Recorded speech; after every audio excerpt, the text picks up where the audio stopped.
Jim Chenevey. A jury in Waukesha, Wisconsin has decided that 15-year-old Anissa Weier will not face jail time in what's become known as the Slender Man case. I will find that Anissa Weier was found not guilty by reason of mental disease or defect. Reporter Bruce Marcus. Weier was only 12 when she and a friend were accused of luring a classmate into a park and stabbing the victim 19 times, nearly killing her. During Weier's trial, psychologists told the jury she was delusional at the time. The jury agreed, so Weier will spend time in a mental hospital for at least a few years, not in a prison. A second girl charged in that Slender Man attack, Morgan Geyser, goes on trial next month.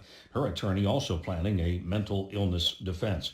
At least 10 St. Louis police officers hurt in clashes with protesters following the acquittal of a white police officer in the shooting death of a black suspect back in 2011. KMOX reporter Brett Bloom. There were protesters who gathered just west of downtown St. Louis, and they were blocking traffic, and they were burning American flags here and there. Nothing really too damaging, no rocks through windows, until they sniffed out where Mayor Lyda Krewson lives. They found her house and reported to police. Agitators were throwing rocks through the windows and generally causing a lot of destruction in the area around the mayor's home. At least one police officer was hit by a thrown brick and seriously hurt. There were at least 23 arrests. A rally is planned later today in Virginia to protest the removal of Confederate statues, and it's expected to draw people on both sides of that issue from all across the country.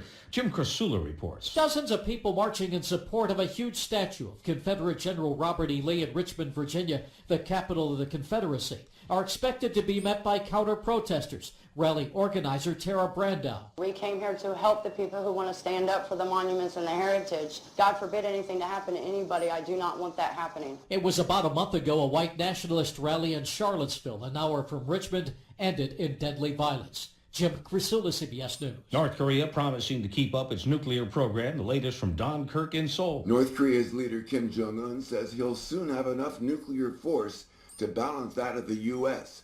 Pyongyang's Korean Central News Agency quotes Kim saying, "Our state is attaining that goal despite limitless sanctions and blockades." Kim made that remark in defiance of the UN Security Council's condemnation of the latest test firing of a mid-range missile over Japan. The streak is over for the Cleveland Indians. Swing and a miss. The ball game's over. And this historical run by the Indians comes to an end on September 15th.